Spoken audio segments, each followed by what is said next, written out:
Good evening, ladies and gentlemen, and welcome to the Arthur Conan Doyle Centre virtually. How nice for you to be at home and be here with us at the same time. This is great. There are a few more people coming in as I speak. You are very numerous, which is lovely. And we are going to have a nice evening, I think.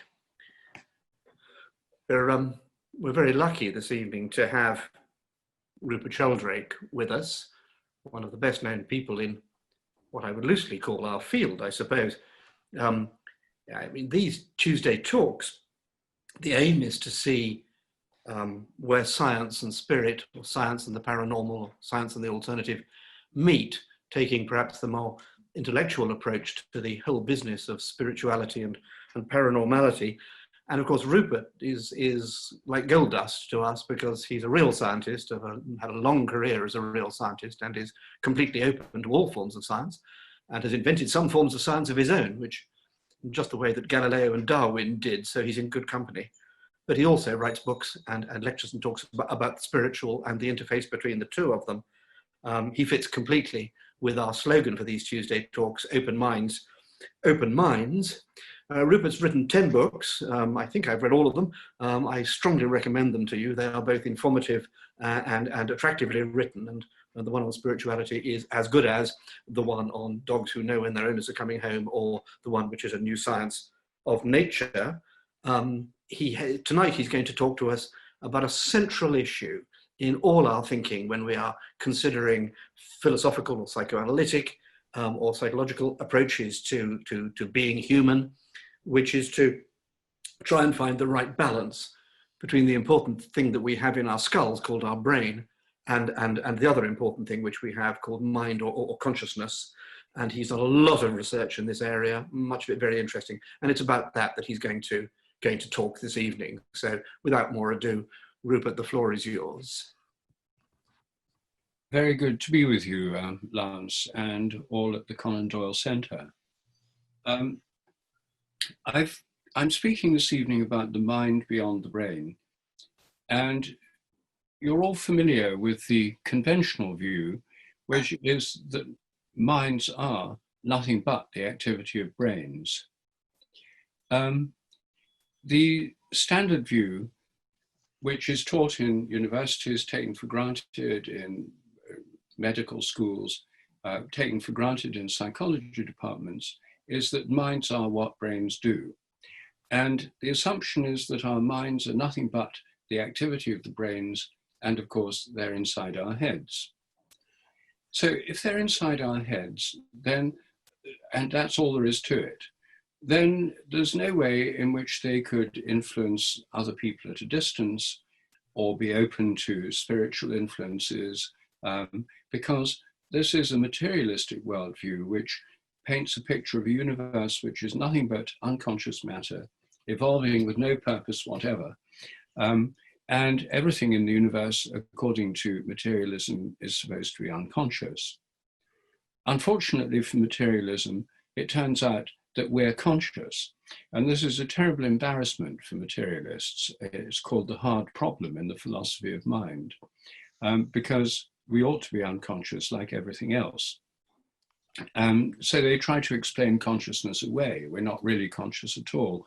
Consciousness is just an illusion, or it's just an epiphenomenon, or just another way of talking about brain processes. Well, the trouble with this is that there's no evidence for it. For a start, it's simply an assumption that the mind's nothing but the brain. Obviously, it's linked to the brain and related to it in some way. But the idea it's nothing but the brain is simply an assumption, and it conflicts with a great many facts.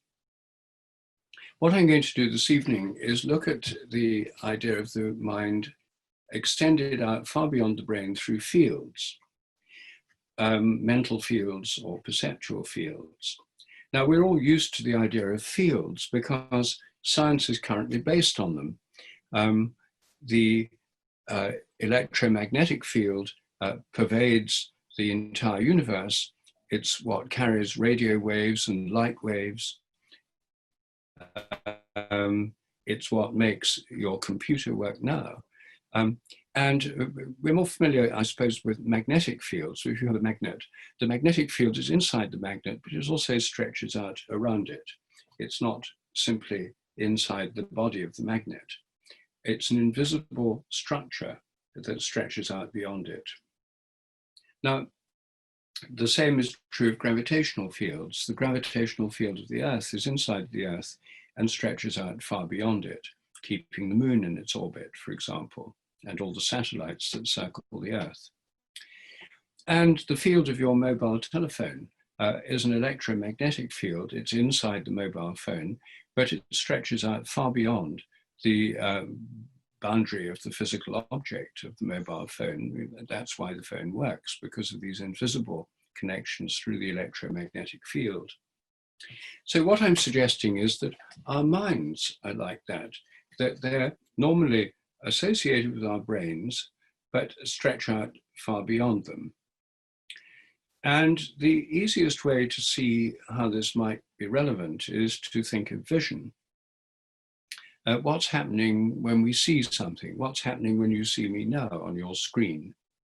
Well, you all know the standard answer that light is coming from the screen, going through the electromagnetic radiation of light into your eyes, going through the lens, inverted images in the retinas, impulses up the optic nerve, regions of activity inside the optical cortex and other bits of the brain. And these have all been tracked and described in unprecedented detail thanks to brain scanning. But does that explain vision? Well, no. First of all, it doesn't explain why you're conscious of what you see. That's part of the hard problem. And secondly, it doesn't explain why you're experiencing an image of me on a screen in front of you instead of electrical and chemical changes inside your brain. The image you're seeing of me is not experienced by you, I imagine, as being inside your head. Is experienced as being on a screen in front of you. Now, what I'm suggesting is so simple that it's hard to understand. And that is that the image you have of me on the screen is located exactly where it seems to be on the screen and not inside your head. In other words, I'm suggesting that light moves in, changes happen in the optic nerve and the brain, but then images are projected out through the eyes to where you're seeing something. It's not quite dark here, and if I look out of the window, I can see a tree, and I think my image of the tree is located where the tree actually is. I don't think it's inside my head. If I look at the stars, when it's a bit later, it's quite clear tonight, so I'll be able to see the stars and the moon. My mind, I'm suggesting that the projections of my vision reach out to touch the stars or to touch the moon, that my mind stretches out through in vision over literally astronomical distances, if I'm looking at astronomical bodies. So what I'm suggesting, in other words, is that vision's a two-way process. Light moves in and images are projected out to where they seem to be. This is not a new theory. In fact, it's the theory of vision that's taken for granted in primitive and traditional cultures all over the world. And it's the theory of vision that Plato advocated and which was worked up in detail by Euclid, the great geometer, author of Elements of Geometry. Euclid was one of the first people on record to explain what happens when you see an image in a mirror. Euclid explained that what happens is that when you see something, you're projecting out these images. Because they're virtual projections, they're part of your mind, they go through solid objects. So when you look into a mirror, if you look at something in a mirror, the light is bent by the mirror, reflected, goes into your eye, but when you project things out, the projection isn't reflected by the mirror, it goes straight through it, which is why virtual images are behind the mirror. So every time you look in a mirror, you're seeing your mental projections. What you're seeing is in your mind. And even in physics textbooks, the images behind mirrors are called virtual images. They've got no other way of explaining it, basically, than Euclid's theory. But they have to pretend it's not really there at all. And in textbooks, there's a dotted line behind the mirror. It says the vision is projected to the virtual image behind the mirror. But they don't explain how this projection works. They have to use the word projection. But what I'm suggesting is it really is projected, and that this two-way theory of vision is what practically everyone in the world believes except modern Western scientifically educated intellectuals. Children spontaneously believe it even here in the West. Jean Piaget, in his study of the child's ideas of the world and how they develop, showed that children assume that vision involves an outward projection of images. And that's why Superman comics show rays going out of Superman's eyes, and why Roald Dahl's story Matilda is so popular with children, because she has eye beams that can move things around. So children take it for granted. But by the age of 10 or 11, Piaget found that most Western children learn what he called the correct view. And the correct view is that thoughts and images are invisible things inside your head. And so the idea that images are projected out is totally taboo in modern academia, in science, and in philosophy, despite the fact that's what we actually experience. Again, this is simply an assumption that it's all inside the head. No one's ever found virtual images inside the head. All the images, the color, the 3D images you're seeing now, as you look around you, are supposed to be inside your head as a kind of virtual reality display secreted or generated by the nervous system. Yet in operations, brain operations, when people open up the skulls, they never see three-dimensional virtual reality displays inside the head. The assumption there is totally without evidence. Now, what I'm suggesting is not just a philosophical view of vision or of the mind, it's a testable scientific hypothesis. And if our minds stretch out and touch that which we're looking at, then we should be able to affect things just by looking at them. If I look at you from behind and you don't know I'm there, the question then becomes, could you feel when you're being stared at from behind? Now, as soon as you ask that question, you realize that this is a very simple, common phenomenon. Surveys show that over 90% of the population, including children, have had this experience, and it's found all over the world.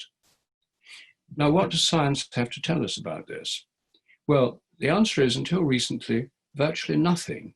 Between 1885 and 1985, there was a total number of 4 papers in the entire world scientific literature on this subject. 2 of them were written by skeptics, saying that this was a widespread superstition that should be stamped out by scientific education. And 2 were written by people relatively open-minded. One was by a student of John Beloff, who did the experiments in Edinburgh University, who found that people actually could tell when they're being looked at from behind.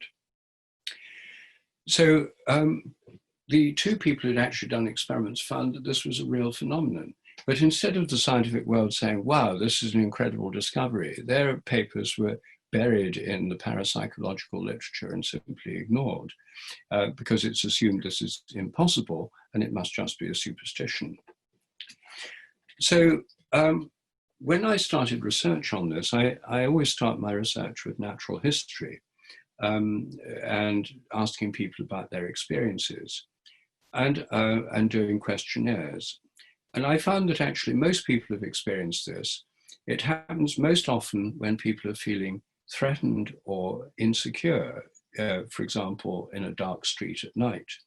And most of the experiences happen with male strangers. It also happens with people you know well, but the things that people remember most are with strangers who could be potentially threatening. And the emotions associated with the feeling of being stared at or looking at people and making them turn around involve envy, anger, and lust, or at least sexual interest. So they're not usually neutral, these looks, and sometimes it's just curiosity. But these are things that most people have experienced. I then asked the professionals, people who look at other people for a living. Most of us are mere amateurs when it comes to this phenomenon. I interviewed the store detectives at Harrods, the people in charge of security on London Underground, people in the anti-terrorist forces, the drug squad at Heathrow, and other people who watch others. And among such people, it's just taken for granted. Of course, people can tell when you're being looked at. If you go on a training course to become a private detective, then when they're training you how to shadow someone, how to follow them, something I'm sure that Sherlock Holmes would have been well aware of, and Sir Arthur Conan Doyle, I don't know in his large corpus whether there's anything about this, but I wouldn't be surprised. But private detectives know that if you're shadowing someone, then you don't stare at their back because they're likely to turn around, catch your eye and blow your cover. You have to look at them a bit or you miss or lose them, but you look at their feet. In the SAS, when people are being trained to creep up behind others to stab them in the back, they're told don't stare at their backs. They're likely to feel you coming, turn around and shoot you. In the martial arts, people actually undergo training in sensitivity to being looked at from behind because it's highly useful to know if someone's watching you from behind and it could save your life. So among practical people, there's no doubt that this phenomenon exists. But within the scientific and academic world, there's a culture of almost total denial.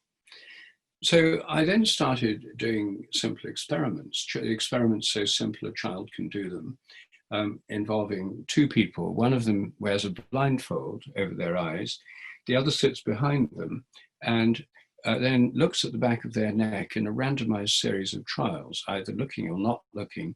Sometimes you're throwing a coin to decide whether to look or not look, or a random number generator in a random sequence. And these trials only last 10 seconds each. You hear a click or a beep, that means the trial's begun. And if you're the subject, you have to guess, looking or not looking. You might say looking. And in trials with feedback, you'd then be told right or wrong. Some of the trials are without feedback. Well, these very simple trials can be done through windows, through one-way mirrors, and they've shown overall incredibly positive, significant results. More than 100,000 of these trials have now happened, and the statistical odds against chance of this phenomenon not existing are about 1 billion to 1. So the evidence is strong, and it's also been done through experiments with closed-circuit television, where people are watched through CCTV by someone in another room or another building, and their blood pressure, their skin resistance is monitored with like a lie detector, galvanic skin response, which measures physiological arousal. If adrenaline is going through your bloodstream, you sweat a bit, and that makes the skin resistance less. So it's a very sensitive way of measuring physiological arousal. And in these experiments, now replicated in several different universities, when people are being watched through closed-circuit television in randomized periods, they become physiologically aroused more than when they're not being watched in the control periods. And again, this is now highly significant positive results. So the scientific evidence suggests this is a real phenomenon. And even skeptics who've tried to refute it, who've done their own experiments, have ended up getting positive results, which they then have to try and explain away. There's a review of all this, which is published in the Journal of Consciousness Studies. You can find it for free on my website. If you want the details, it's all in peer-reviewed journals. And on my website, in the section of research, under the sense of being stared at, you can find a dozen or so papers by me and others on the subject. I also discuss it in my book, The Science Delusion, and more fully in my book, The Sense of Being Stared At. So I think there's now very good evidence that this is a real phenomenon, which won't surprise most people, because most people simply take it for granted. People who are not very educated just say, of course, what's the big deal? Everyone knows this. But as soon as you enter an academic institution, you'll find lots of people who are eager to tell you it's completely impossible, there's not a shred of evidence for it, and it's all been refuted, and so on. And they won't be able to remember the details of the refutations or the lack of shred of evidence. Oh, I can't remember the details, but it's all been shown to be false. That's how skeptics react, by simple denial. Now, it turns out that animals are also sensitive to being looked at. I don't think this is a particularly human phenomenon. I think all animals with image-forming eyes project images out which affect what they're looking at. I interviewed wildlife photographers, deer stalkers, and other hunters to find out what their experience was. And deer stalkers and people who stalk animals to shoot them obviously do this in a way that they don't give clues to the animal. They don't crash around. They're very quiet, they're downwind, and so on. And what they all say, or at least all the ones I've interviewed, is that, say you've got a deer in the sights of your rifle, unless you shoot quickly, you won't get the deer because it'll feel you looking at it and it'll run away. And exactly the same is reported by wildlife photographers, even if they're taking photographs from within a hide where the animals can't see them and using telephoto lenses. But as soon as the animal's in their sight focus of their attention, then it will run away or become restive, or they won't get the shot they want. I think that this is a deeply instinctive response. I think it's probably evolved over many millions of years in the context of predator-prey relationships. A prey animal that could feel when a predator was watching it would escape better than one that couldn't. And I think that we have this not because we're special, but because we're animals. And incidentally, I think this is a completely normal ability. It's normal in the sense that 90 to 95% of the population have experienced it, that many animal species experience it. It's not paranormal. Paranormal means beyond the normal. And personally, I don't like the word paranormal or even the word parapsychology, meaning beyond psychology, because phenomena like this are not paranormal in the sense of extraordinary. They're incredibly common. And as soon as you say they're paranormal, you play into the hands of the skeptics who say, well, remember David Hume, that great Scottish philosopher, in his argument against miracles, who told us that anything that's very rare and unusual should be disbelieved because it's much more likely that people who report it are lying than something's true that goes against the common experience of humanity. That's Hume's argument. It's often used by skeptics as an argument against the paranormal. The trouble is, it doesn't really work for something like the sense of being stared at. That's something that is accepted by the majority of humanity, that's considered perfectly normal by people all over the world, whether educated or not, at least in their own experience. Educated people have been taught to deny it, but they still experience it. So I think that the word paranormal and parapsychology are perhaps giving the wrong impression. So this is normal, it's very common, it's very biological, and it tells us that minds extend beyond our brains, not just to objects in the direct vision where we're seeing them directly. The sense of being stared at also works through mirrors. I've done experiments with mirrors where you're looking at a virtual image behind the mirror rather than looking directly at the person. And as I've already mentioned, perhaps surprisingly, it also works through closed circuit television. And I dare say it would work through real television. If someone did an experiment where there's 1 million people watching someone on a TV screen, it might be much more detectable than when there's just one. That experiment has not been done yet.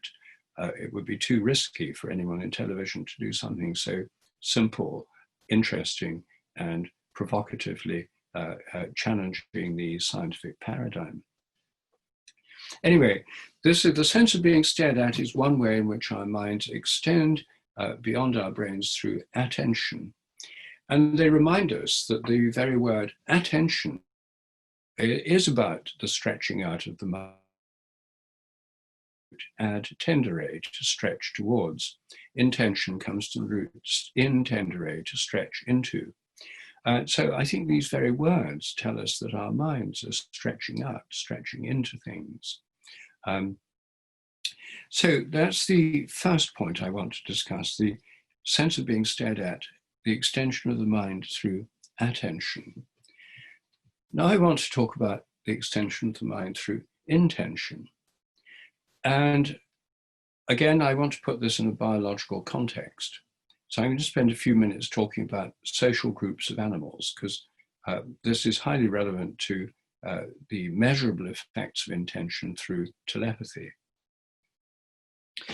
All social animals, by definition, live in groups, and all social animals have to coordinate the activity of different members of the group with each other. Sometimes this is over very short time periods, like in a flock of starlings flying together in a murmuration. You can, and I'm sure everyone here has either seen them in real life or films of murmurations of starlings, where you see the whole flock change direction very rapidly without bumping into each other. Not only does it mean each bird knows where the others are, but it knows where they're going to go. And if it was just looking at neighbors and trying to figure out which way they're going, it would be much too slow. The reaction time of starlings is about 100 milliseconds. And the reaction time, the movement in response to neighbors is much less than that. It can't just be looking at neighbors. It's not physically possible. And even if they could see them moving in a particular direction, they can veer quickly after that, and you'd have lots of collisions. What I think is going on is there's a field, what I'd call a morphic field. Morphic is to do with shape and form. I think the whole social group has a field, and the members of it are within this field, rather like iron filings being within a magnetic field, which shapes the way they behave in response to each other. They're not just doing it by responding to their neighboring iron filing, they're responding to an overarching field within which they all are. I think schools of fish have similar social fields, morphic fields of the social group. I think herds of animals do. Packs of wolves, for example, are closely bonded. They're very social animals. And when older wolves go out hunting to bring back food for the cubs, which are left in the den, the field of the group stretches, as it were, doesn't break. They're still linked to each other. And I think these invisible bonds through the field of the group are what conduct telepathic impulses. They're the means by which telepathy works. There's already evidence from naturalists studying wolves in the wild that they seem to know what other members of the group are doing when they're many miles apart, far beyond the range of smell or hearing, and indeed in situations where they're not making howling noises or other oral sounds. So there seem to be telepathic links between these wild animals, and there's already observations from the field that suggest this. When I got interested in this, because I thought telepathy was likely to be a normal feature of communication within social groups, I started looking at telepathy in animals rather than people, because I thought if it exists at all, it has to be a biological phenomenon, normal, not paranormal, natural, not supernatural. And so I started asking people about experiences with their dogs, cats, parrots, horses, and other animals. I made an appeal for information, and I got thousands of stories. I have a database now with over 6,000 case histories of seemingly hard to explain behavior by animals. For example, I've got well over 100 stories from people all over the world saying their cat seems to pick up their intentions and knows when they're planning to take it to the vet. It disappears. And so lots and lots of people have had the experience of the cat just seeming to know when they're going to the vet and hiding. Cats, on the whole, don't like vets. For some people, this becomes very annoying, and they stop letting the cat see them get out the cat basket. They don't mention the word vet, but the cat still seems to know. And some people in despair ring up the vet from work, so the cat can't overhear the conversation, and then swing by after work to pick up the cat to take it to the vet. And it still seems to know and is in hiding. I heard so many of these stories that my colleagues and I did a survey of all the veterinary clinics in the North London Yellow Pages. We 65 clinics, asking if they ever had a problem with people missing appointments with cats. 64 out of 65 said it happens all the time. And the remaining one said, we've given up the appointment system for cats because it happens so often. People just have to turn up with their animal. So that's one area where animals are picking up intentions.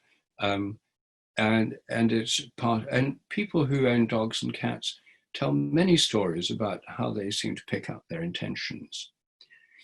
The case where it's easiest to investigate experimentally is with dogs and cats that know when their owners are coming home.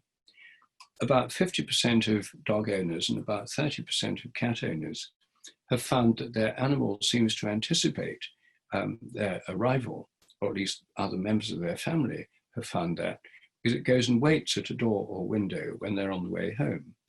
Sometimes people know when they're on the way home because of the animal. I have more than 30 stories from women who've told me that their husbands work irregular hours as plumbers, taxi drivers, lawyers, journalists, etc. But they always know when they're coming home because the dog goes and waits at the door, and so they're able to cook their husband's supper so it's hot on the table when he arrives. I have to say the sample here is heavily biased. I've only had one case of a woman saying her husband knows when she's coming home and he gets her a cup of tea. This is something that's just of practical value in many households. And when I discussed this with a skeptical friend, to my surprise, he didn't deny the phenomenon. He said, oh, my dog used to do that. My mother always knew when I was coming home. And I said, well, how do you explain that? I said, how long in advance? Oh, about 20 minutes. And I said, well, you must have been at least 10 miles away in a car, the other side of Cambridge, with a lot of traffic noise. And I said, well, how do you think the dog does it? And he said, well, they've got sharp hearing, obviously. So I said, what if it isn't hearing? What if they can't hear you from 10 miles away or smell you, which seems way beyond their known capacities? And he said, well, they must be hearing or smelling me. How else could you explain it? So I said, well, okay, well, this is, he and I, he's a skeptic and we argue about these things a lot, but what we agree on is testing these phenomena by experiment. So we designed an experiment together, a simple experiment. The person with a dog that does this would go at least 5 miles away beyond the range of any known smell or hearing, and come home at randomly selected times that they don't know in advance in an unfamiliar vehicle. So there's no familiar car sounds or smells, no routine involved in this. And the people at home, if there are people at home, won't know when they're coming. And then you then film the place where the dog waits the whole time the person is out. Well, I've now done hundreds of experiments of this kind, videotaped experiments with dogs that know when their owners are coming home. And the results show they do it over and over again. The dog I've worked with most didn't do it every single time. It did it 85 times out of 100. It was massively significant statistically. But the times it didn't do it were, I looked into those to see did they have anything in common. In 2 or 3 of them, the dog was sick. In another one, it was very, very tired after a long walk.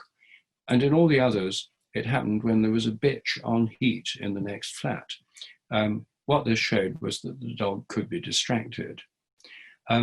But on occasions when there wasn't a bitch on heat, when it wasn't sick or dog tired, then it went and waited at the door for its owner coming home. This is all published in peer-reviewed journals, and I asked a skeptic, Richard Wiseman, who's always on television as the TV skeptic, who's the partner of Caroline Watt, who's now Kirster Chair, a professor at Edinburgh University. He challenged me, saying it's all routine and or it's familiar car sounds. I asked him to do his own experiments. which he did, and he got just the same results. And I'm afraid he then pretended he hadn't and pretended it hadn't worked. But in his experiments, the dog was, everyone who's seen the videos agrees, at the window 75% of the time on average of the period she was coming home. 75% of that period, the dog was waiting at the window, whereas when she wasn't coming home, this was averaged over 3 different experiments, it was at the window an average of 4% of the time, highly significant effect. Anyway, I've got a video that shows one of these experiments. This was filmed for Austrian State Television, ORF, filmed by their science unit with this dog JT that lived, now dead, but lived near Manchester. And they wanted to do a proper scientific experiment, insisted on it, in fact, and I was perfectly happy for them to do that because they could do what I couldn't do. They could film the owner as well as the dog. And so we could have a split screen presentation when she was told to go home. And and they told me they were going to do a real experiment and that they were going to broadcast the results, whatever happened. And they were very skeptical. They thought they were going to show that my claims were unfounded when subjected to objective scientific scrutiny. Well, the film, which Scott is going to turn on for us now, shows you this experiment. It's about 5 minutes. It's in German, the soundtrack, because it was for Austrian television, but it is an English-speaking dog, and it does have English subtitles, so hopefully you'll be able to follow this. One moment.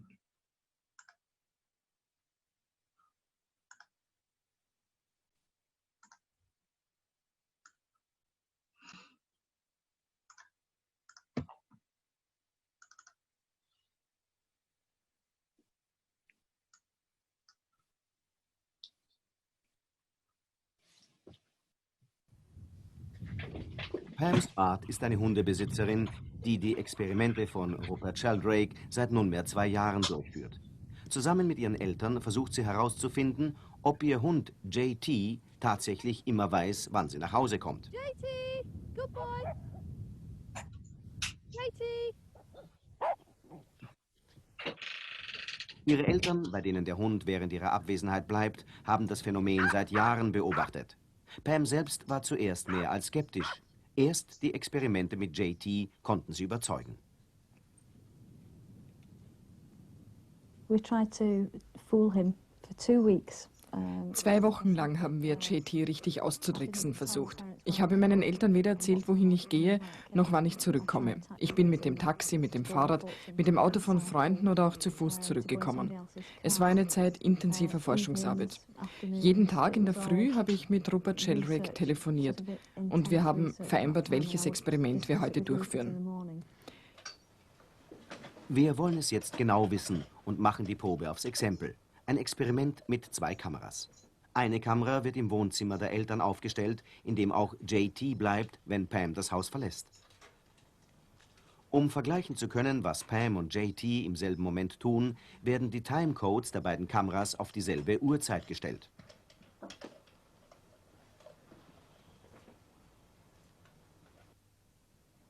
Der zweite Kameramann begleitet Pam und unsere Redakteurin. Es ist 11 Uhr Vormittag. Das Experiment beginnt. Weder die Eltern zu Hause noch Pam wissen, wann wir zurückkommen werden. Wird JT auch unter diesen Bedingungen reagieren und Pam am Fenster erwarten?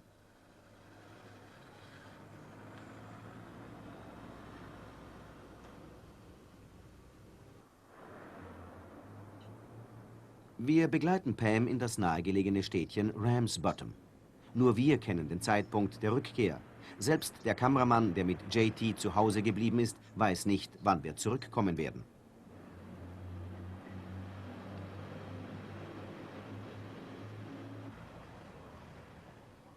In der Zwischenzeit daheim bei Pams Eltern. JT liegt nach wie vor bei den Füßen von Pams Mutter und zeigt keine Zeichen von Unruhe.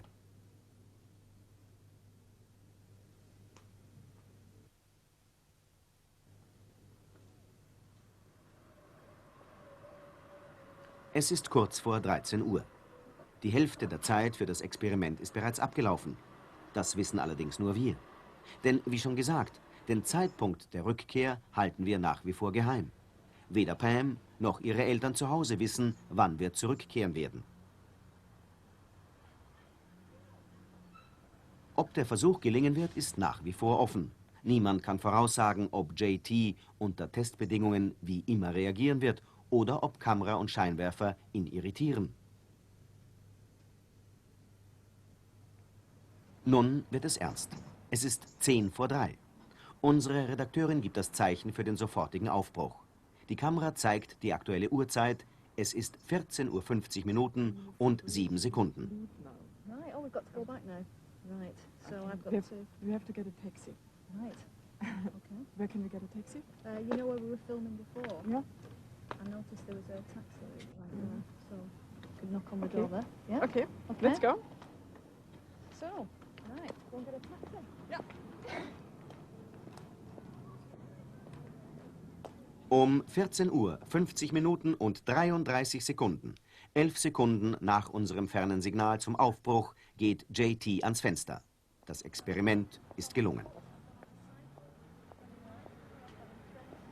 Allerdings wissen wir das zu diesem Zeitpunkt noch nicht. Um es für den Hund noch schwieriger zu machen, haben wir uns schon vorher entschieden, mit einem Taxi zurückzufahren, damit JT das Motorengeräusch von Pams Auto nicht erkennen kann.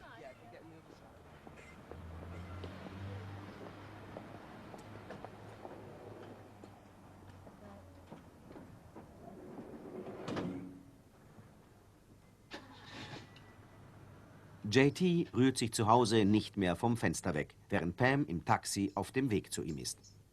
We're going home now, Pam. Do you think of JT now at the moment? Dabei spielt es keine Rolle, ob Pam an ihn denkt oder nicht. Genauso wie in den Experimenten, die sie für Rupert Sheldrake mit ihm gemacht hat, lässt sich JT auch diesmal nicht irritieren. Erwartungsvoll sitzt er am Fenster, als das Taxi vorfährt.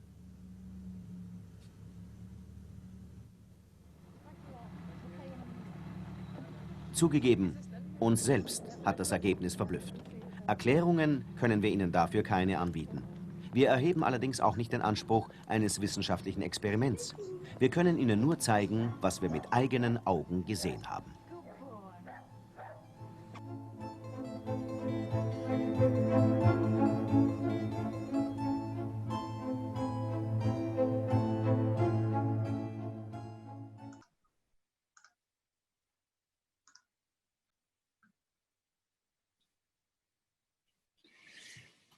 Well, there you see for yourself this phenomenon. And I wouldn't mind betting that quite a few people who are watching now have dogs or cats that do this kind of thing. It's quite common. Again, it's normal, not paranormal. In millions of households here in Britain, this is going on a daily basis. And all over the world, this is happening.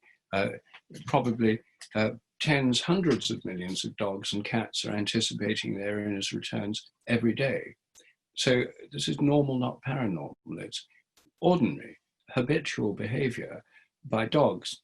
Luckily, when it comes to doing experiments, dogs are perfect subjects. Not only are they more sensitive telepathically than humans on the whole, but they never get tired of their owners coming home.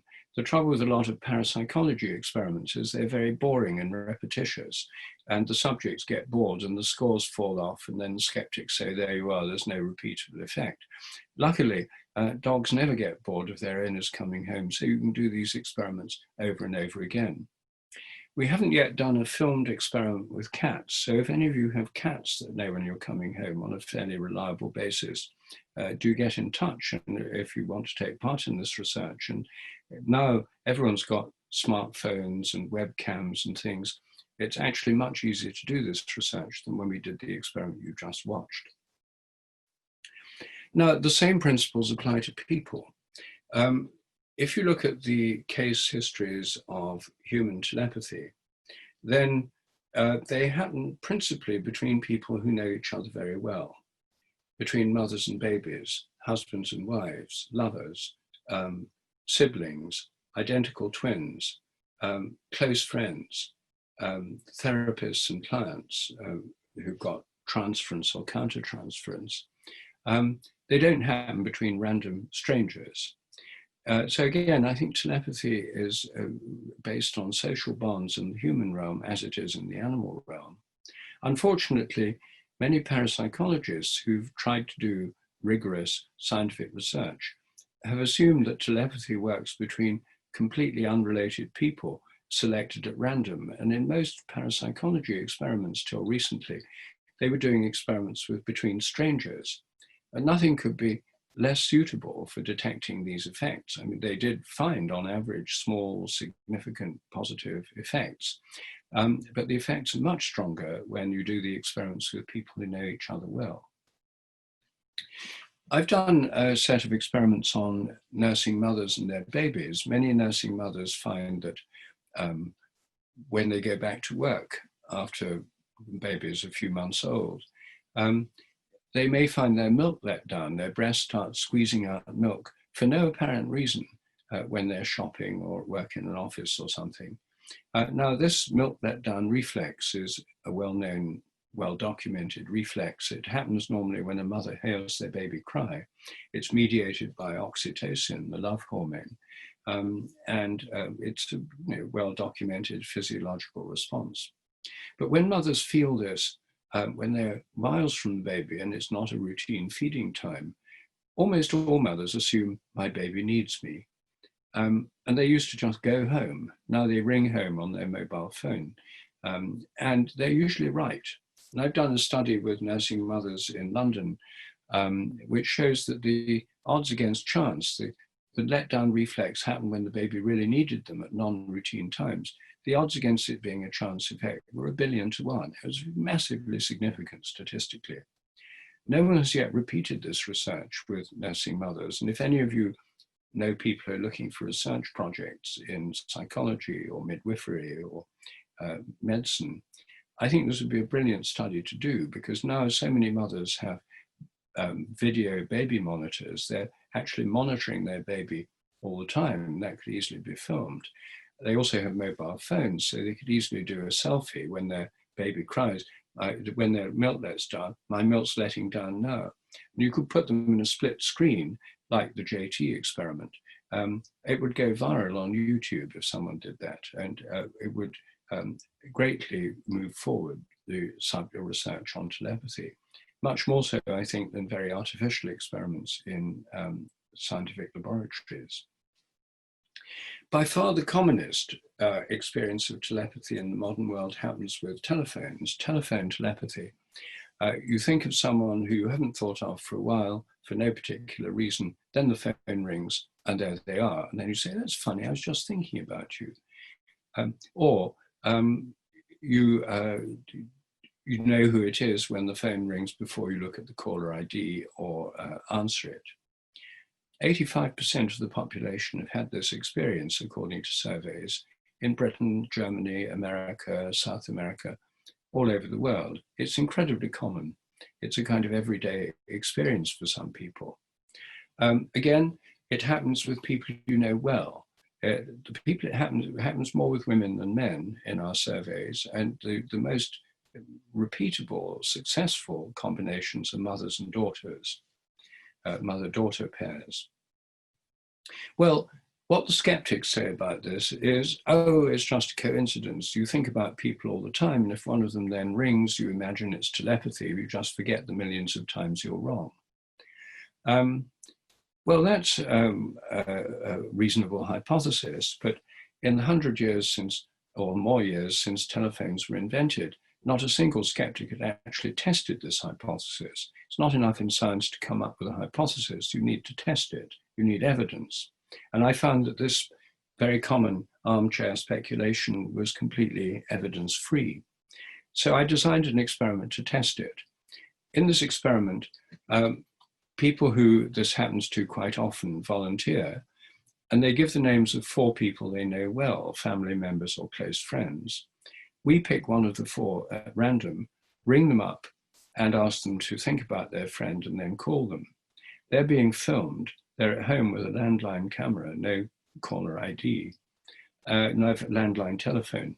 When the phone rings, they have to guess which of these 4 people is ringing them. I think it's Mary, they say to the camera and say, hi Mary, they're right or they're wrong. By pure chance, they'd be right for 25% of the time. Well, these experiments have given massively significant results. These are all published in peer-reviewed journals. And this has been replicated at the universities of Amsterdam and Freiburg. And I think we just got time for a 5-minute film showing one of these experiments. I did this for television.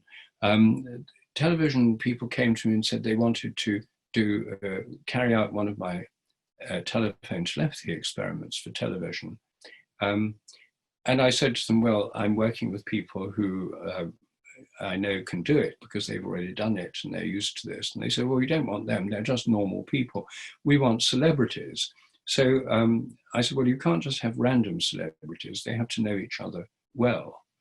And they got back to me and said, we found the ideal group of celebrities that know each other well. And they'd found the Nolan Sisters, a 1980s girl band, who are very close and turned out to be great subjects. Again, I had to sign an agreement that the experiment would be conducted just once and with one group of people with no more than half a day for the experiment. And the results would be shown on television, whatever happened. And again, they were expecting it to fail. And I had to take the risk of, most scientists wouldn't allow a single experiment to be shown on television, because even perfectly conventional experiments often don't work. Anyway, they did it. And now I can show you, Scott, if you could put on the Nolan Sisters experiment, we can all see that experiment.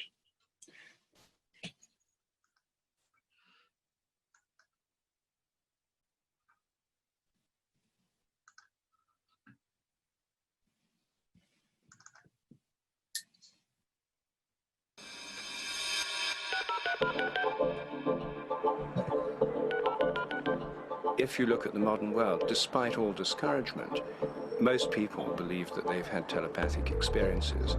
And interestingly, the most common kind of telepathy in the modern world is precisely one that's grown up alongside technologies. In other words, telepathy connected with telephone calls.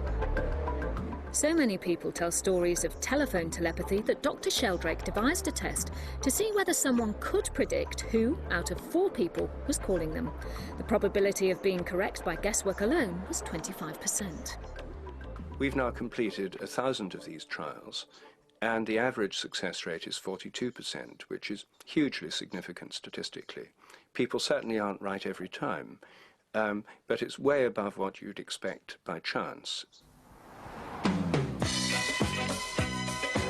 So, is telephone telepathy real, or is it just a figment of the imagination?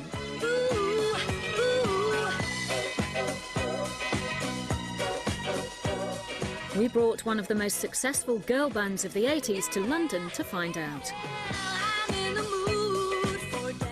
The Nolan Sisters are one of the closest families in showbiz. At the height of their fame, they spent months on the road together, and most of them still live within miles of each other.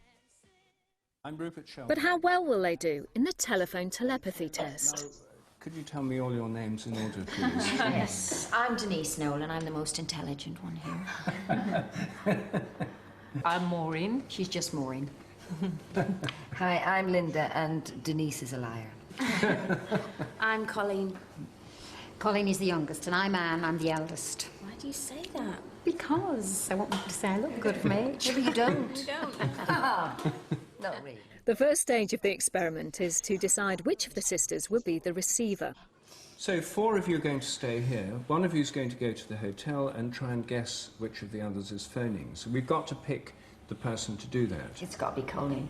Colleen is nominated by her sisters because she's the youngest. And while she's driven a mile away to the other location, Dr. Sheldrake allocates each of the other sisters a number between 1 and 4. For each trial, a throw of the dice will determine who will be the caller. So we're going to start now with the first one. I'm going to throw the die.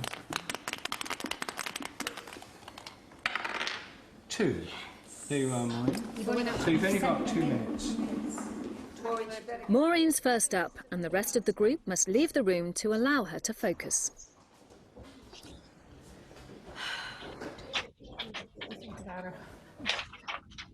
When the phone rings, Colleen will have to say who she thinks is calling before she picks up. Right. Maureen. Maureen. Yes! Oh, yes! Yes! Thank God for that. Thank you. Lovely talking to you. Bye. Bye. I knew she'd get it. Yes. Bloody hell. Oh, sorry. But that could just be coincidence. Next up is Anne, the only skeptic among the sisters.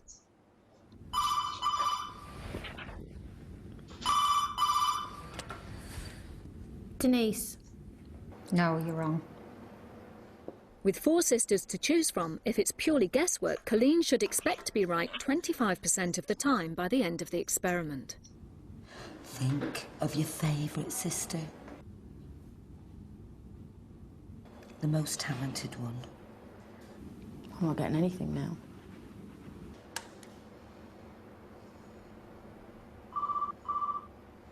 I don't want to be wrong. Linda. Linda. Yes! Yes! Good girl. You're not thick. Oh, thank you. Oh, bye. Thanks for calling. Bye. Bye. Yes! That's good, isn't it? Halfway through, and Colleen is a long way ahead of the 25% expected by chance alone. Anne's number has come up 4 times, but for the previous 3, Colleen has guessed wrong.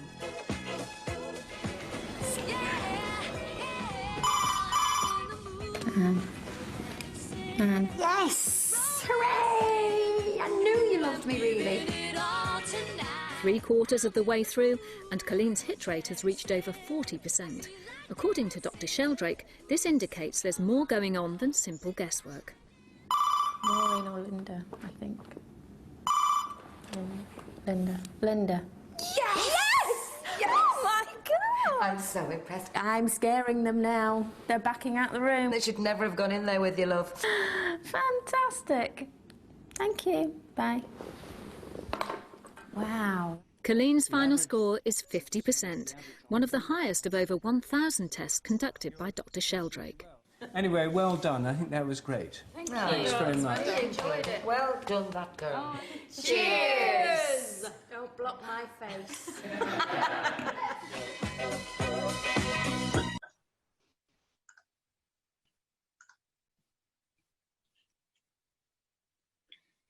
Well, it was fun working with them, as you can see.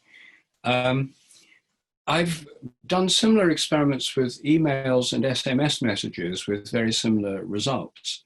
Again, these are all published in peer-reviewed journals, and you can find all the papers on my website if you'd like the details. And I now have an automated telephone telepathy test that works on mobile telephones. So I invite you to have a go yourselves. This is something I'm trying to encourage people to take part in. And I'd love it if anyone among you, and indeed I'd love it even more if all of you could have a go. You register through my website, sheldrake.org, O-R-G, and there's a participate section. You put in your name, your phone number, mobile phone number, and 2 other people with their mobile phone numbers. Actually, it works on landlines too. And what happens then is that at random time intervals thereafter, if I'm the subject, for example, and say Lance and Scott are the 2 callers, what happens is that the phone picks one of the 2, the computer picks one of the 2 callers at random. Say it picks Lance. Then it would ring up Lance, his phone would ring, it would say telephone telepathy test, and then he'd get a message when he picks it up. Say, this is Rupert Sheldrake's telephone telepathy test. Please think about Rupert. When you're ready, press 1. Presses 1. My phone then rings, and it says telephone telepathy test on the caller ID. And I get a message saying, this is your telephone telepathy test. One of your 2 callers is on the line right now waiting to speak to you. Press 1 for Lance, press 2 for Scott. So I make a guess, I press 1 or 2, I'm right or wrong, 50% chance of being right by chance. And the line opens up, and then I get to speak to either Lance or Scott, and I get instant feedback, whether I'm right or wrong. Then after a minute, it cuts off because I'm paying for the call. And after a random time delay, there's another trial. There are 6 trials altogether. Then everyone involved gets a message telling them the score.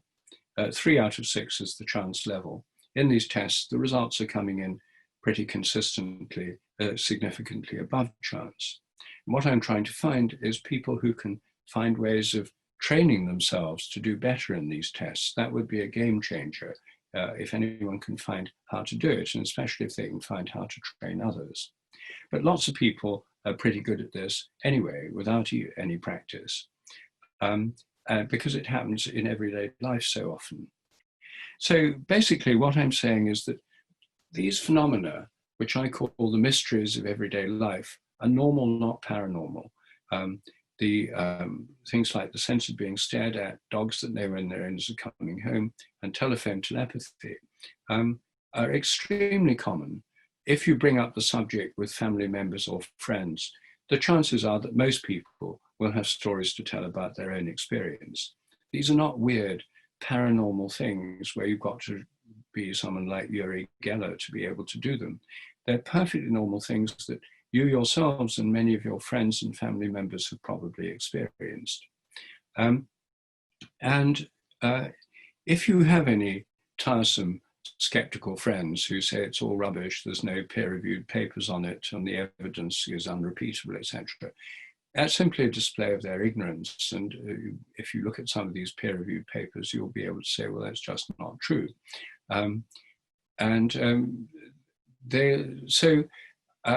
Do please have a go at this test if you can. I've now got another test that's recently put on my website, a joint attention test. Can you tell when someone else is looking at the same thing as you? You're online this is not on phones, but on computers. You can do it on your phone as well. And you're with a partner, and in each trial, you're either shown the same picture or a different picture, and you have to guess if the other person is looking at the same thing as you are. It's not exactly telepathy, it's the phenomenon of joint attention. It's not been investigated scientifically so far at a distance. So this is opening up new experimental ground, and I think that it's probably very important. I think our minds resonate with other people looking at the same thing. When millions of people are looking at the same thing on television, I think it creates large-scale mental resonance. This is a feature of the modern world, but it's not really been researched. And the joint attention test results are coming in positive and statistically significant. So I think there really is something going on there. Well, finally, I'd just like to say something about the difference between the psychic and the spiritual. Psychic phenomena of the kind I'm talking about, the sense of being stared at, telepathy, picking up attention and intention through the extended mind, these phenomena are normal biological phenomena. Most animals are better at them than most people. We live in a society where these abilities are discouraged, disparaged, not taught, not trained. In many other cultures, people value them and actually honor them and try to cultivate them. But in our culture, most people won't even tell their best friends about these things because they're afraid of being thought superstitious or stupid or pseudo-scientific or something like that. But the fact is, these phenomena are real. The reason they're controversial is because they go against the materialist worldview, which has become a belief system for many people, particularly for militant atheists. And so people like that get very angry at the idea these things might be real. And if you do have friends like that, just ask people in the room whether anyone's had the feeling of being stared at or whether they've had the experience of telephone telepathy. And you'll probably find most people there have had these experiences. There is evidence for them from experiments. And just see what happens to your skeptical friends. They'll be forced to try and dismiss everyone's experience in the name of a theory. namely the materialist theory, which is so at variance with the facts. Well, these psychic phenomena are about connections with the environment and with members of social groups. They're, as it were, horizontal. They're about survival-related things. They're not spiritual phenomena, which I think are to do with contacting other realms of consciousness beyond the human level. When people pray, for example, or meditate, or have mystical experiences, it's about our minds being open to a larger and usually non-human conscious dimension. Whether those non-humans are people who were humans, like in the spirits of the departed, or where they're actually prayed to, as in the cult of saints in the Christian, in Catholic and Orthodox, and to some degree Anglican churches. People pray to saints who are, after all, dead people, who are believed to be potentially present now and to be able to help people who are alive. Or people pray to God or have mystical experiences with the ultimate, the divine, ultimate being, the absolute, whatever word they may choose. Now, I think those experiences are more, as it were, vertical or all-around experiences where we're connecting with other forms and higher forms of consciousness. And I think they're quite distinct. They blend into each other, perhaps, but they're distinct from psychic phenomena. Now, dogmatic materialists and atheists are against both. They're against psychic phenomena and spiritual phenomena. But there are some atheists who are open to psychical research, who accept psychic phenomena but deny spiritual phenomena. And there are some religious people who accept spiritual phenomena but deny psychic phenomena because they think they're somehow suspect or perhaps diabolical or something like that. The point I personally am open to both. I think we have extended minds that work through psychic phenomena. I think we also have the possibility of connecting with spiritual realms, realms of consciousness beyond our own. And there are practical ways of doing that. Spiritual practices are all ways of contacting and connecting with other realms of consciousness. My most recent book is called Ways to Go Beyond and Why They Work. And it's about 7 different spiritual practices which have been studied scientifically. The scientific studies show they have measurable effects. Generally speaking, they make people happier, healthier, and live longer.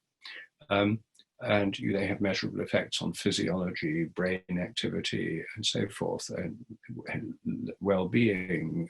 People sleep better, live longer, and so on. These are all measurable effects. But the spiritual experiences themselves, I think, show that we can connect with other kinds of consciousness beyond our own. So that's it. The 2 ways in which our minds extend beyond our brains and affect our lives. Both areas denied by the official scientific orthodoxy of materialism, but both of them widely experienced by the majority of the population, and part of the human heritage in all cultures and traditions. Thank you. Thank you. Thanks very much, Rupert. That was absolutely marvellous. That's a summary of so much of your research, so brilliantly and clearly expressed. I've been getting a few questions, and as I said, I will just read them from the chat feed. I think the first question that I was going to put to you, you've more or less answered in your last remarks. Brigitte and Robin have asked about a mind field, as they call it, not a minefield, a mind field. Can we influence others or project our perceptions onto others, and does it work through TV? Could I ask you just to say yes, since you've covered that? Well, yes. Yes, I do think we can. And one thing I might add to what I said is that intentions reach out to affect others. My intentions could reach out to affect my cat or dog, which would know when I'm intending to come home. My intention to telephone you would reach out before I make the call, because I have to have the intention before I make the call, and you might pick that up. But intention also plays an important role in petitionary prayer, which I discuss in my recent book. In petitionary prayer, you're asking for things, and petitionary prayers start by invoking the spiritual being whose help you're asking. Our Father who art in heaven, Hail Mary, full of grace, Om Namah Shivaya. They all start with an invocation connecting with a spiritual realm. And then you form specific intentions. You may pray for someone you know who's miles away, who's sick, to get better. Now, in that case, I think the power of the prayer is coming from the spiritual source, but the way it's directed depends on you forming that intention. And that intention forms a link between you and that person or animal or situation through which this divine power can flow. So I think that it works together in the spiritual context as well. And most prayers are in petitionary prayers involve intentions of one kind or another. Well, that's very good, because my next question from Benjamin Durham was, is there any technology? Could you imagine a development of technology which would, as it were, measure these intentional signals, that could sense them? Well, what technologies do is sense things at their own level, as it were. Electromagnetic devices sense electromagnetic effects. Gravitational devices like pendulums or torsion balances used in determining the gravitational constant are measuring gravitational fields. They don't measure electromagnetic fields. So to measure gravitational effects, you use gravitational devices. To measure electrical effects, you use electrical devices. To measure magnetic effects, you use magnetic devices.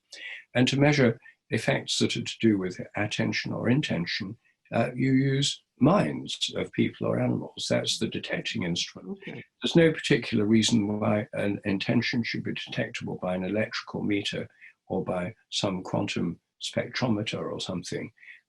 You wouldn't expect to detect gravitational fields that way. So I think you can do experiments. I've been talking about experiments all along: staring experiments, dog experiments, telepathy experiments. These are all ways of measuring phenomena. They give quantitative results that can be analyzed statistically and plotted on graphs and that sort of thing.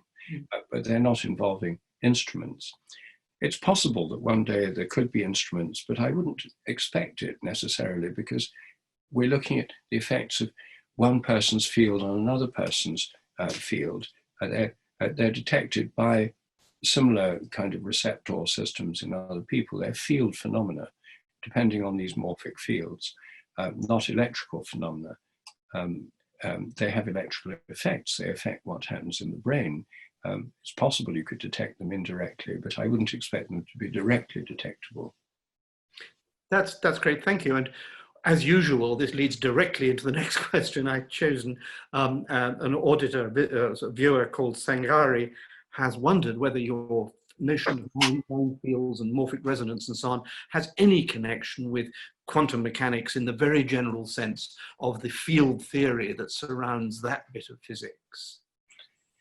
Well, yes, I think it does. I mean, there are certainly analogies in the phenomenon of quantum entanglement. Particles that have been part of the same system, in the same atom or molecule, if they move apart, remain linked at a distance. And this is called quantum non-locality or quantum entanglement. If a change occurs in one particle, instantaneously the other one is affected. And this is now used in quantum computing and quantum cryptography. I mean, this is a well-established phenomenon. Einstein thought quantum theory must be wrong because it had this phenomenon within it. He said quantum theory appears to allow for what he called spooky action at a distance. Therefore, quantum theory must be wrong. But experiments show that Einstein was wrong in this point, and that quantum theory is right. There really is a spooky action at a distance. But I think it's only an analogy, really. I don't think that I'm not in favor of trying to reduce all mental phenomena to the quantum level, which is the realm of microscopic physics. That would be an extreme kind of reductionism. I'm against reductionism. But if one interprets quantum theory in a much more broad sense, so the physicist David Bohm had an idea of what he called the implicate order, the infolded order, that the world we're living in is folded out from an invisible implicate order, which is apparent at the quantum level, but he thought something similar was going on at all levels of organization. when we had a dialogue about this, which is reprinted in the recent edition of my book, A New Science of Life. And basically, he said that the implicate order is modified by what happens in the explicate order. So if a rat learns a new trick in London, then this would affect the rat implicate order. So a rat in New York would learn the same trick quicker thereafter. And that's exactly what my ideas of morphic resonance predict, a kind of memory effect, a collective memory effect. So he would say this happens through introjection of experiences into the implicate order, which then unfolds them in other places and times and has a kind of inherent inbuilt memory. I would say this is a morphic resonance effect. And David Bohm and I completely agreed on the predictions, and we found we could translate from his language into mine and back again without losing any of these predictions. And for those who want to build bridges between these ideas and quantum theory, I think Bohm's interpretation of quantum theory is the most helpful starting point. Okay, thank you very much. That's a fantastic answer. I followed it all. Bringing us slightly down to earth, Gavin Ritchie asks the question, if you look at quantum theory, it has actually had commercial exploitability, and apparently our satellites and our mobile phones and so on depend on that sort of physics. Is there anything in what you do, which is, you've slightly separated it from, but not entirely, from quantum theory, is there anything in the psychic or spiritual stuff you do which could become more popular or accepted by providing some commercial result? Or is that too down to earth a question? Well, I mean, I have had, I did have an approach a few years ago from two gentlemen who came to visit me from Whitehall, and one turned out was from the Ministry of Defence, and the other, he didn't exactly say so, but it was fairly clear he was from MI5. And they asked if they could come and ask me some questions related to the defence of the realm. So I said yes, as a loyal citizen and so on, perfectly happy to meet them. And the first question was, he said, well, Dr. Sheldrake, you do research on telepathy. Let me come straight to the point. He said, if terrorists learn to communicate by telepathy, could we intercept it? So I said, well, no, you couldn't. In fact, it'd be a jolly good way for them to learn to communicate, because telepathy only works between people who are closely bonded. And in order to intercept it, you have to be really closely bonded. You have to infiltrate the terrorist group so much that you probably wouldn't need the telepathy. And then he said, so I said, no, you're not going to get far with that. And he then said, when we're using closed circuit surveillance systems on terrorists, could terrorists learn to know when they're being watched through CCTV? And I said, well, they probably could. They could probably train themselves to become more sensitive and therefore know when they're being watched. And he got quite interested in this, and then he was very bright. He said, well, would a time delay affect it? And I said, I don't know. He said, well, if it did, he said, we could have a device where you have a knob where you could have, say, a 10-second time delay if they don't detect it after a delay of 10 seconds, where you could watch them and they wouldn't know you were there. If you need to watch them in real time, you put it to real time. And he said, this could be really useful. In fact, he said, we could have this idea developed by our research and development branch. And he said, we could make millions selling this to Homeland Security in the United States. So there was a potential development, but I didn't want to go on working with them because a friend of mine, Dean Radin, who does a lot of this kind of research, advised me not to. He said, if you start working with them, at any point they could classify your research under the Official Secrets Act, and you wouldn't be able to publish it or discuss it. So I haven't followed up with them, and I'm not particularly interested in surveillance devices for Homeland Security. But that's one possible application. Telepathy itself is happening anyway, and I think that before the telephone was invented, it was was the only way people could communicate at a distance, and in many traditional societies they used this as actually was a very useful thing. So I think there could be commercial applications, and one idea that I have for telephone telepathy, where it could become at least lucrative, if not commercial, is to have a telepathy prize. Say there was somebody put up £10,000 for the National Telepathy Prize here in Britain. And to qualify for it, people would do my telephone telepathy test. People who can consistently score highly would then be tested under rigorous conditions in the semi-finals for this to find out the person who scores best. And then there'd be the finals live on TV, the most telepathic person in Britain, and they'd be presented with the £10,000 check. I think this would catch on in other countries, and indeed it could then lead to the Telepathy Olympics. And if there were a Telepathy Olympics and people had prestige and prizes for doing it, there'd be a big incentive to practice telepathy, which there isn't at the moment. People have an incentive to practice totally useless gymnastic skills in order to try and win the Olympics. And what I'm trying to do at the moment is find ways to train people to get better at telephone telepathy, working up towards local and then national telephone telepathy contests, and then working up to the Telepathy Olympics. That's my long-term plan. I think that's completely marvelous. And once again, I mean, it's funny how these questions come up. The next question follows completely. It's from someone called Matthias, who's doing a comparative ethnography PhD. And he wonders what role morphic resonance can play when you have two distant tribes, okay, who have a different ability to preserve their nature-centered cosmology in spite of pressure from Western civilization to conform. So we assume they're separate and they're under equal pressure. They do different things. And would the morphic resonance enable them to connect with each other, rather like the rats you were talking about in London and New York, and change their ways simultaneously or some such? Well, I think if we look at the history of human inventions, there's many, many cases where there are parallel inventions in different cultures. You know, pyramids in Egypt and in Central America. And in fact, people who've thought about this in the past have usually assumed that these cultural parallels must involve physical contact. Thor Heyerdahl did his famous Kon-Tiki experiments because he thought that cultures had traveled over the Pacific carrying cultural features with them. That's why he made his balsa wood raft and did the Kon-Tiki experiment. But with morphic resonance, you wouldn't need to have balsa wood rafts. You could have cultures picking up things from each other by morphic resonance.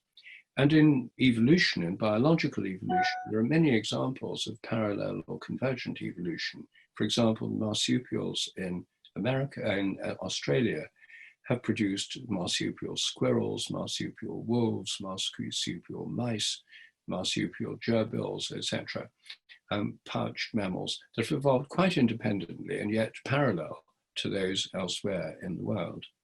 And in the history of science and ideas, there are many examples of parallel discoveries, like Newton and Leibniz discovering the calculus. These usually result in long squabbles, as it did in their case, about precedents, who did it first, and even accusations of plagiarism. But the fact is that if morphic resonance is happening, that becomes a real possibility. Now, I don't know how one would, it's very difficult to observe in the world today because even remote tribes have smartphones now and tuned into the World Wide Web and can look things up on Google.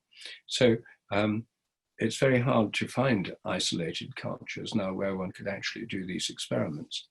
But it is possible to test for morphic resonance in a variety of ways, as I show, and has been tested with positive results, as I show in the new edition of A New Science of Life. I summarize 25 years of tests in different locations.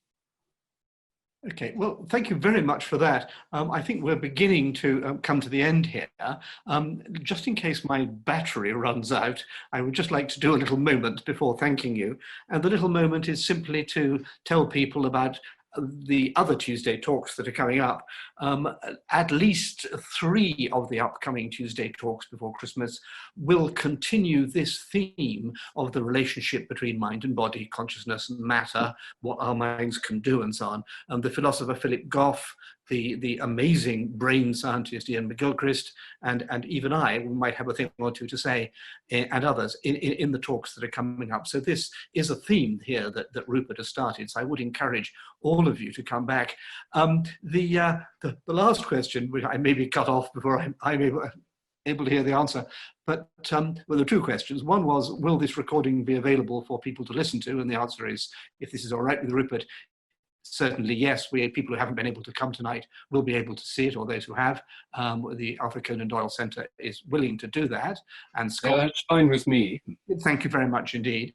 And Scott is obviously the person to connect with in the centre. And the other thing is, it's a small question. Do you collaborate with anyone in the US? And I think the answer to that is yes as well, isn't it? Yes, I'm a fellow of the Institute of Noetic Sciences in California. And the chief research scientist there is Dean Radin, who's a long-term colleague of mine. We've done some experiments and designed them together, and they're currently applying for a grant so they can do a large-scale follow-up experiment on telephone telepathy, taking up from where my own experiments have left off. So yes, I do, and I've collaborated with various other scientists in the United States as well. Yes. But principally at and through the Institute of Noetic Sciences. Thank you very much. Well, the very last question isn't a question, it's just a comment, and it's been said by several people, the same comment. What a marvellous talk. Thank you very much indeed, Rupert. People have really enjoyed this, and lots of people are now repeating that one after another on the chat. So, I mean, this has been absolutely marvellous, and we're very, very grateful to you, and we hope you'll come back. Thank you, Lance. A great pleasure to be with you. Very well. Well, thank you very much. And Scott, are you going to close everything down now? Thank you very much. Yes. Well, thank you, everybody, for coming, and we'll see you again soon. And again, thank you, Rupert. I'll be in touch.